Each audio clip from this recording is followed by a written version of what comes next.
Hey, I was having some technical difficulties there, but welcome to episode 1 of Mind Style Life with Glenn Wassmer. Hashtag DTMS2U. Does this make sense to you? Please, if this is new to you as a first time video, I just shot an intro that's up on YouTube. Please click like and share. And this is episode 1, Circadian Rhythm Sense. I want to start off by saying that I am not a doctor. I am not a dietitian. I am not a health expert. I have no certification. This is just informational, educational information only. Please do not ever do anything with your health or your finances or anything else without checking with the experts first. Back in 1986, I'm 5'8". I gained I was up to 245 pounds. And my mother slipped a book into my hands called Fit for Life by a husband and wife team, Harold and Marilyn Diamond. They actually went out into the jungle and decided to see for themselves why, except for by design, they automatically recognize a creator, but they don't name him specifically. I would, but that's not the purpose of this video. But why are all the animals that are out in nature that don't come in contact with humans other than by design, that stay lean and healthy and fit? So they started to go out and observe the natural habitat of the creatures, whether it's the apes or hippopotamus, or there were lions, and just wanted to see what did they all have in common, and why did animals in the wild stay healthy and lean, except for the ones that came in contact with human beings. So this led them on to a principle known as the circadian rhythm, that our bodies, just like our universe, everything is in a secular rhythm. You can Google it, YouTube, circadian rhythm. Behind my cardboard here is what passes as my penmanship and a whiteboard of the circadian rhythm. You might want to Google the two words. You could actually Google all four together. Natural hygiene, raw food. This is a very rough, crude presentation because I want it to be that way. I'm not an expert. I am not certified. I'm not a doctor. But this made sense to me. I was 245 pounds. My mom stuck this book into my hand. The author was a victim of Agent Orange, which was a nasty, nasty chemical used in the Vietnam War, and it ended up killing much of our enemy and our active veterans as well. As far as I know, Harvey Diamond was the longest known survivor of being a victim of Agent Orange because of the principles that he found in the circadian rhythm. So what they did is they went out, they made their observations, and it breaks down to this, that there are 3 cycles in the human body that are going on. This is 4 a.m. From 4 a.m. to roughly noon, your body is in what's called an elimination cycle. Now, this is where the does this make sense to you come in. Our bodies are trying to clean themselves out, in their estimation, from 4 a.m. to 12 noon. Now, that makes a lot of sense because if you think about it, you wake up in the morning, you have bad breath. That's natural hygiene, your body trying to clean itself out. You got boogers in your eyes. You got to go to the bathroom. You know the routine, how nasty mornings are. That's because we're started in that cycle of elimination. Harvey Diamond's contention is that we have been given so much misinformation that we do not let our bodies complete the elimination cycle till 12 o'clock.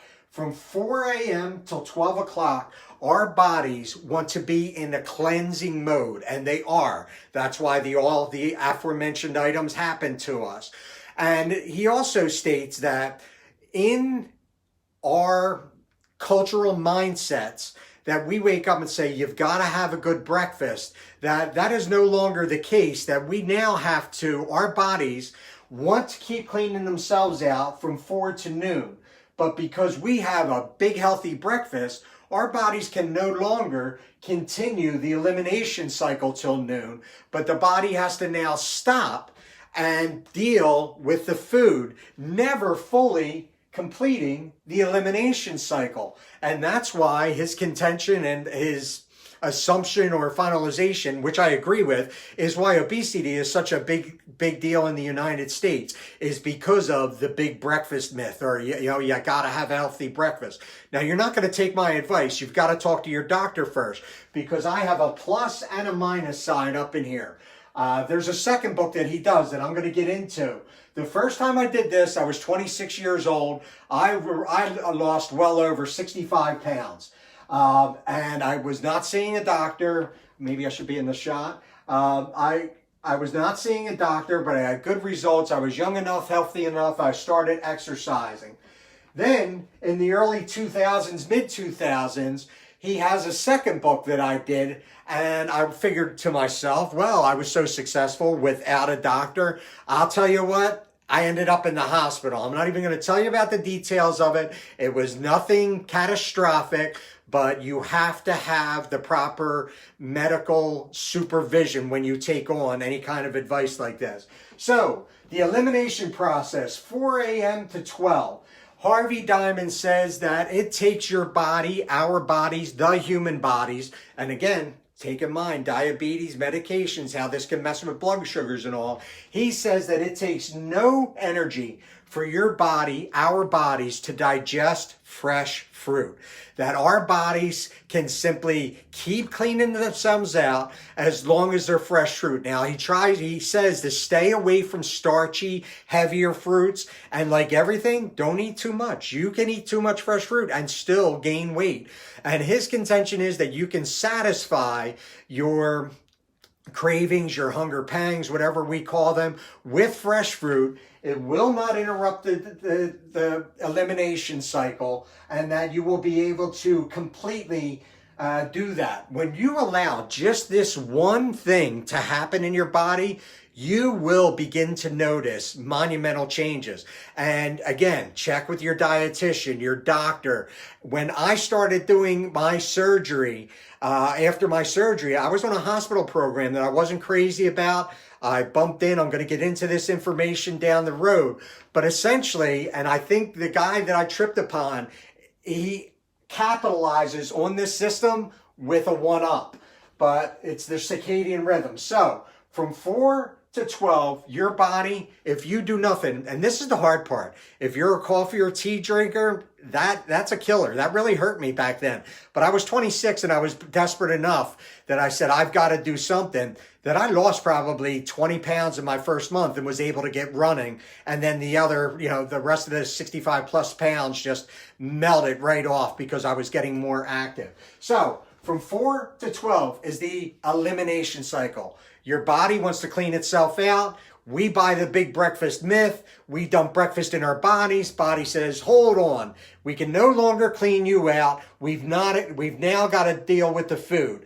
Let's just go back to high school 101, hangovers. What happens? You wake up, you had too much alcohol. It's a toxin. Your body tries to clean itself out. And then all of a sudden, what happens? You wake up, you've got a headache. Your body's in cleansing mode. And what did we learn?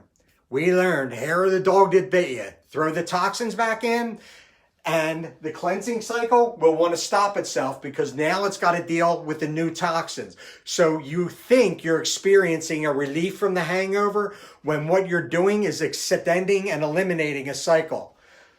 So, sorry about that. I just got a message that popped in down my window. So if you think about that, it makes sense, right? Hair of the dog that bit you, you'd have a drink or a Bloody Mary or, eat some toast. Why? Because all of a sudden, when you introduce food, your body stops cleaning itself out and it feels better. That's why something like this could wreak havoc on somebody that experiences migraines. So you'll check with your doctor and your clinical team first. So that made sense to me. I said, you know what? My body needed to clean itself out.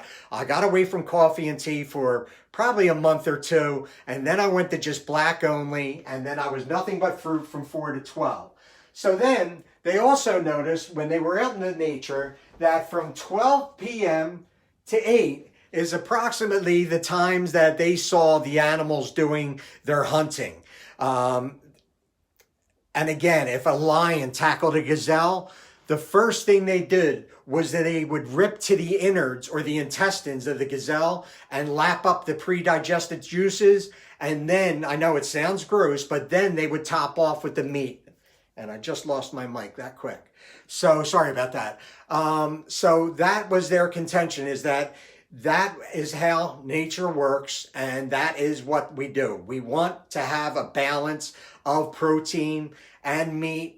I kind of stay away. I'm more of a pescatarian now. It helps me eat a little cleaner and healthier. He's really big on that our soils are depleted. They're chemically infused and they're just depleted from natural nutrition. And even our meat sources are pumped up with so much. I mean, this first book came out in 1986. And he didn't go over popular because with the medical community, because he was a little anti-medical community. I'm not. But it made sense. His points is that the requirements for ingredients are not the same for requirements for processing. So one of the examples that he makes in his book, Fit for Life, back in 1986 was cornflakes. He said that cornflakes were made with all the ingredients that are listed on cornflakes, but in his book he goes in to say that they are processed with the chemical lye. Lye, as in concrete, L-Y-E. Now, you can get lye from different sources, trees and all that kind of stuff. But at the end of the day, he's saying that lye is lye. It's a poison.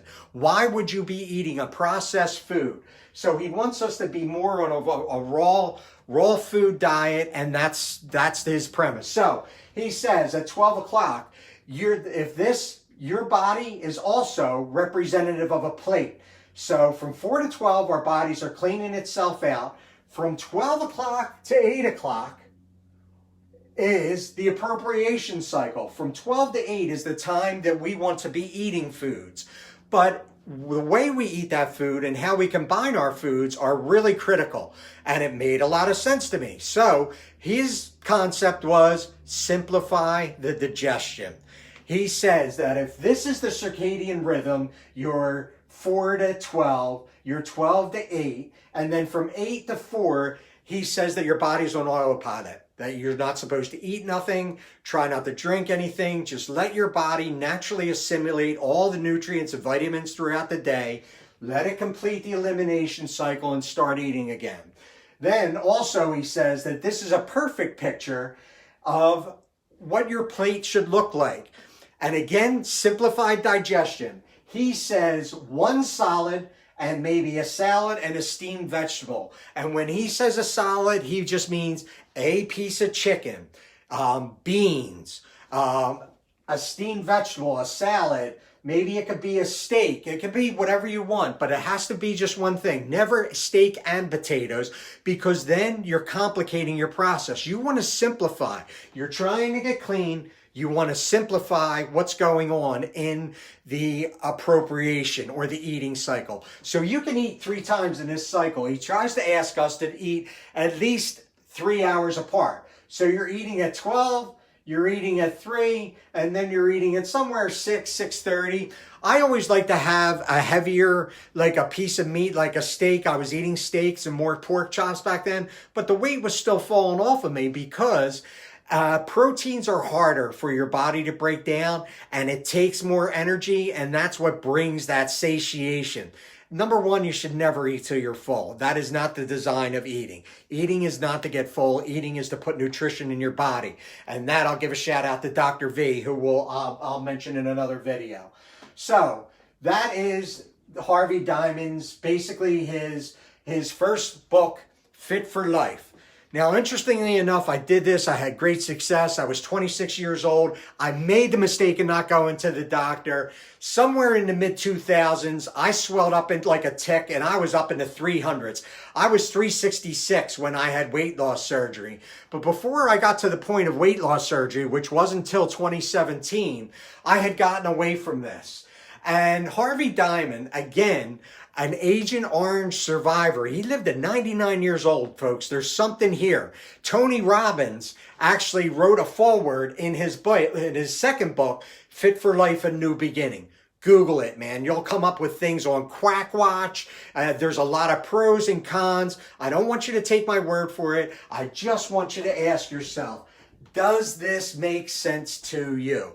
So here's what happens to Harold Diamond. He looks at his program. He looks at the circadian rhythm. He looks at the elimination cycle, the appropriation cycle, and the assimilation cycle, and says, he didn't realize it. And this is where I've been warned. And I want to be careful. I want to just stop right here and say, I was warned not to mention this because it could hurt people. It could upset people. That is not my goal. I know this material because I know it, not because I'm an expert or a doctor.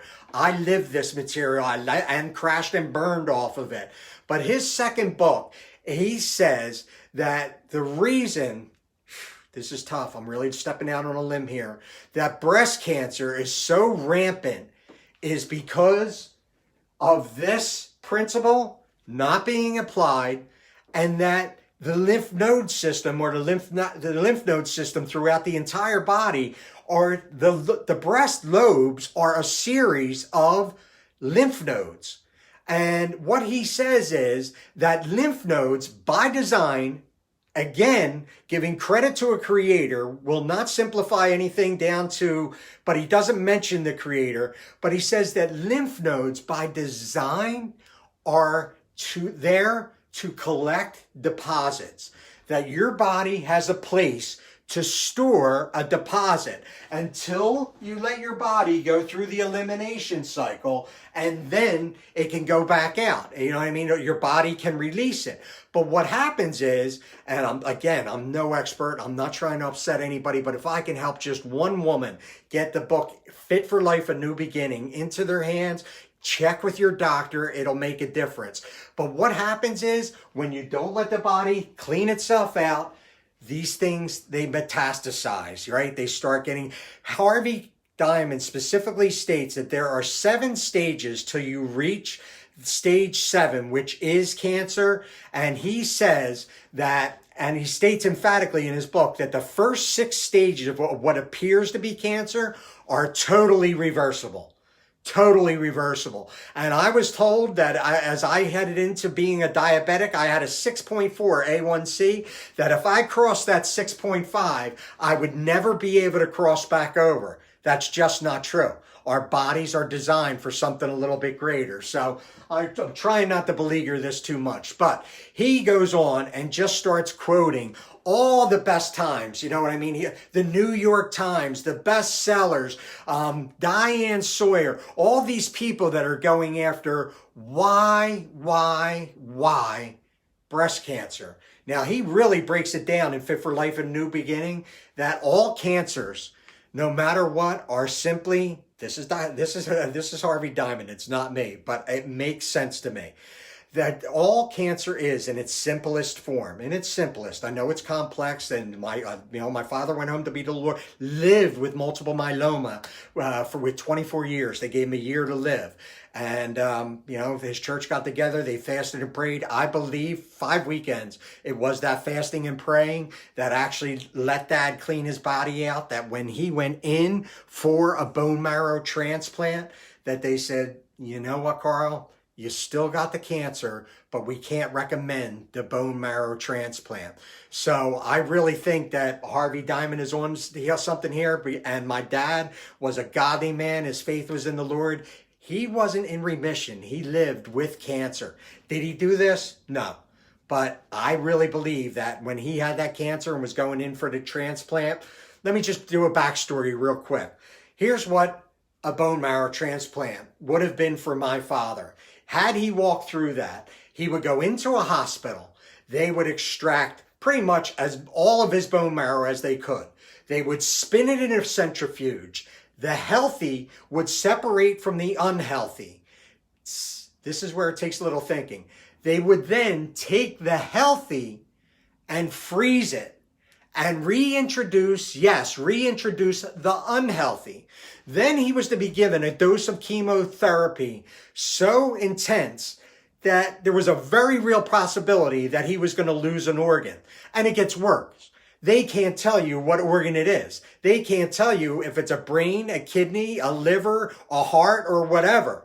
So if he survived that process, they would start taking the healthy frozen marrow out of the freezer, reintroducing it into his body in hopes that it would replicate in healthy cells. And, it made a lot of sense, the process. But, and this is no joke because we're kind of attuned to the Seinfeld mockery of a bubble boy. He was told he would have to live as a bubble boy for 101 days. So he walks up after fasting 5 weekends with the church, pouring his heart out to the Lord. They say, hey, Carl, you're not in remission. You still have a cancer, but it's not at a level where we can recommend that you do any surgery. So Harvey Diamond gets to the lymph node system and he gets to cancers. He says simply, cancer is nothing but a cell acting erratically. There's nothing but a cell acting erratically. And he says, if you have genetic histories, really what happens is there's a genetic weakness. Let's just say that, in my family, which we're not so far, but, that we would have something like multiple myeloma. So his contention would be that my family doesn't have a history of bone marrow cancer. It's that my family genetically has a weaker predisposition in the bone marrow system. So he goes on to Fit for Life, A New Beginning. And essentially, you got to read the book. You got to check with your doctor. He repeats the 3 cycles. And he keeps asking the question, why? When it comes to breast cancer or all cancers, is mostly all the information out there early detection, early detection, early detection. And he just beats this into you, early detection. And it really gets a little, laborsome as you're reading the book, but it makes sense. So even recently, I talked to doctors and nurses and, what's really out there as far as prevention. And Harvey Diamond thinks that it's just the unfamiliarity with the lymph nodes that they don't understand. And if appendix swells up, it doesn't necessarily require a surgery. That if you let the appendix do what it's designed to do, and that's collect those toxins and then clean itself out properly, it wouldn't have to be removed. I believe the same with tonsils. I dare you to Google the human lymph node system. It is just a myriad throughout our whole body. But I do talk to doctors and nurses and I'm like, can you tell me anything about prevention? Can you tell me anything about breast cancer prevention, period? And I said, and they're common sense answers, and it's a good diet and exercise, but what diet, what exercises, and those type of things. I'm not here to give you that. What I wanted to do is introduce to you the circadian rhythm, the natural hygiene principle through raw foods only. And you can cook your fish, you can cook your proteins. He is emphatic. Don't overeat, don't overeat, don't overeat. Don't eat till you're full. So this is what started my weight loss journey back in 1986. In 2002, Harvey, I believe in his wife Marilyn too, was also involved in the books. Fit for Life in 1986, and I believe it was 2002, Fit for Life, A New Beginning, which I have right here, but I'm not going to show the cover. But there's a foreword by Tony Robbins right in the book, and I'm sure Tony Robbins wouldn't write. He calls himself Anthony Robbins. Where did I do my foreword? Here it is, right here. An empowering resource for anyone interested in improving the quality of their life. Fit for Life, A New Beginning delivers not only hope, but also the information you need to free yourself from fear. And there are, there's at least 8 other doctors and authors, Wayne Dwyer, Marianne Williamson, we have all seen her, that also support the diamonds in the Fit for Life. So basically, I just wanted to introduce you to the circadian rhythm. I wanted to know, with my hashtag, does that make sense to you? I want this to be unpolished. Does that make sense to you? The circadian rhythm. Your body wants to clean itself out. We put too much food in. We put the wrong food in. We put food in at the wrong time. We put food in at the wrong combinations. But when you get conscientious with this, when you first talk to your physician, your dietitian, a surgeon, whoever is part of your medical team, please, like I said, I ended up in the hospital because of, I'm not even going to say what it was. It wasn't anything catastrophic, but it affected me because I didn't put myself under the care of a doctor. I hope that was somewhat informative to you. I wanted this to be unpolished. I didn't want it to be scripted. I want you to know that I'm not anybody. I'm just a guy on YouTube. I needed weight loss surgery. I lost 212 pounds on weight loss surgery, and I'm starting to gain a few. So I'm going to start shooting some videos how I'm going to get that weight regain off, and hopefully introduce you to some of my friends that I've met through this process. I mean, people involved in finances, behavioralists, marketing, finances. The people that God has brought into my life is absolutely amazing. Please do me a favor. If you have not already, go to YouTube and please like and subscribe to my channel. I want to start doing more of these. I'm hoping this has a positive takeoff. Was a little rambly, but in the future, I will be bringing other people in, and it's going to be more interactive. And these are people that I know firsthand, or at least I know through social media and have interacted with. So that is it. The Circadian Rhythm, my Mind Style Life with Glenn Wassmer, hashtag DTMSU, and the Circadian Rhythm, natural hygiene, raw food, simplify your diet. Pay attention to what you're eating, the way you're eating it. If you need to contact me by email, I just got on to Windows 365, and I have an email set up. It's glenn@mindstylelife.com. But I'm not really proficient with 365. I'm really not going to be answering too many emails because I don't want people to think that I'm giving them advice. You need to go talk to your doctor. I would definitely recommend at least buying and considering the books. The 1986 book is really hard to find. It kind of has like a cornucopia on the front of it, or just some spilled out fruit, because he's more going to raw food. The Fit for Life: A New Beginning is just a color blue with white print and his picture smacked on the cover. And he really just chases hard. And he's got a different system other than this in there that I'm not going to explain to you. And you're never going to be able to turn to page 86 and find a formula, because he explains it throughout the whole book. He forces you to read it. And that's why I know the material like I did. I read the book once, and that was 15, 18 years ago. So thank you very much for watching. Please click like and share. Let's get this information out there to as many people as we can. I'm not trying to upset or hurt anybody. I am not a professional, but if we can help just one person, just learn how their body is designed to work, maybe get plugged into that with their diet and their clinical team, that we can make a difference in the world. God bless. I love you. And thank you for your valuable time.